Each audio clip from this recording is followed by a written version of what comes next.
Hello everyone, welcome to our channel. मेरा दोस्त अक्सर बोलते रहता है, अरे तो कुछ वीडियो जल्दी बनाते नहीं हो।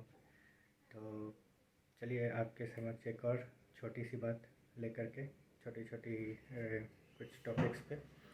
तो अभी रिसेंटली एक भूमि पूजा देखने को मिला था, तो उसमें मैं सोचा क्यों ना कुछ चीज़ें साझा करूँ जो कि इम्पोर्टेंट है इन टर्म्स ऑफ। बहुत लोगों को डाउट होता होगा कि क्या चीज़ चाहिए होता है इनफैक्ट जब आप भूमि पूजन करने जाते हैं, तो क्या क्या चीज़ जो आपको रेडी रखना पड़ेगा आपके पास, है ना। तो उसके बारे में बात करते हैं।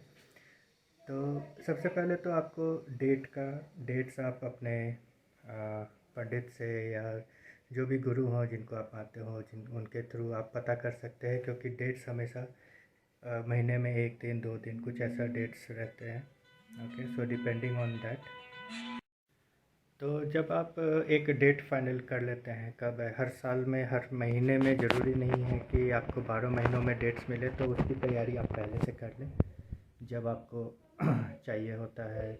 जब आप प्लान कर रहे होते हैं तो डेट्स वेरी इंपॉर्टेंट है। दूसरा, ये ज़रूरी नहीं है कि भूमि पूजन करने के बाद आपको इमीडिएट कंस्ट्रक्शन शुरू करना पड़े। ठीक है, ऐसा कन्फ्यूजन बहुत लोगों को होता है। आप भूमि पूजन कर सकते हैं, लेकिन हाँ, आपको फिर प्लॉट की साफ़ सफाई करके रखनी चाहिए। ये सब चीज़ें आप अपने पंडित से या गुरु से पूछ सकते हैं। ठीक है, उसके अलावा जो कुछ चीज़ें जो लगती हैं उसके बारे में आपको बताना चाहता हूँ। जैसे एक तांबे का लोटा रहता है, उस तांबे के लोटे को ढक्कन वाला हो तो अच्छा है, नहीं तो आपको एक ढक्कन अलग से लेना पड़ेगा उसके साथ, जिसमें नाग नागिन का जोड़ा, एक कछुआ, मछली। ठीक है, ये कुछ अनिवार्य चीज़ें हैं। उसके अलावा आप चांदी का सिक्का रख सकते हैं या कोई भी सिक्का रख सकते हैं, जैसे आपकी कैपेसिटी हो उस हिसाब से आप खरीद सकते हैं। तो एक फ़ोटो साइड में आप देख सकते हैं, फ़ोटो है, उस हिसाब से आप ले सकते हैं अकॉर्डिंग टू योर नीड। आपकी कैपेसिटी आप छोटा बड़ा जैसा चाहें आप उसमें डाल सकते हैं। एक चीज़ और मुझे पता चली कि इसमें जो नाग नागिन डाला जाता है वो खड़े फन वाला नहीं बल्कि लेटा हुआ चाहिए होता है। ओके, तो ये चीज़ एक बार पता चली थी, लेकिन ये मुझे इस बारे में पक्का नहीं है कि ये हर जगह ऐसा ही नियम लागू होता है या कहीं कहीं पे ऐसा होता है, कहीं कहीं पे बैठे हुए नाग नागिन भी देते हैं। ठीक है, उसके अलावा आपको क्या चीज़ की ज़रूरत होगी, बाकी तो पूजा का जो भी सामग्री होगा वो आपके पंडित या गुरु आपको बता देंगे। उसके अलावा जो चीज़ आपको तैयारी करके रखनी होगी, प्लॉट की सफाई करके रखनी होगी, वो गंदा नहीं होना चाहिए। आपको 1-2 लेबर चाहिए होगा, क्योंकि आपको गड्ढा खोदना पड़ता है। गड्ढे के अंदर नाग नागिन का स्थापना किया जाता है और उसके बाद उसको सीमेंट से और ईंट और सीमेंट से उसको पैक किया जाता है। तो ये फ़ोटोज़ आप देख सकते हैं, ये उस चीज़ को दिखाएगा।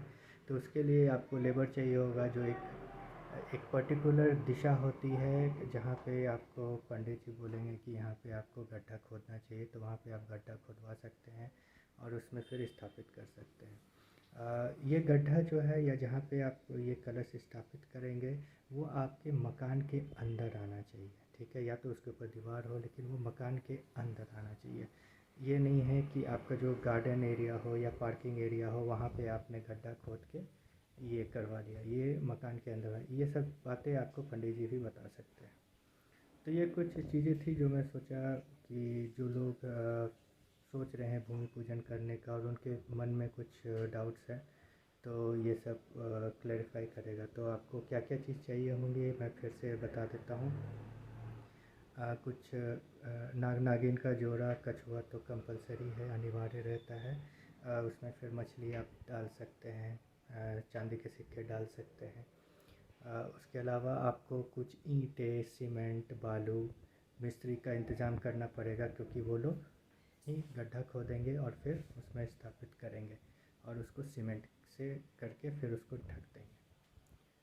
होप कि ये बातें कुछ इन्फॉर्मेशनल हो, कुछ लोगों जिनको थोड़ा कन्फ्यूजन हो या नहीं पता हो वो उनके लिए ये हेल्पफुल रहे। Okay, thanks everyone, thanks for watching.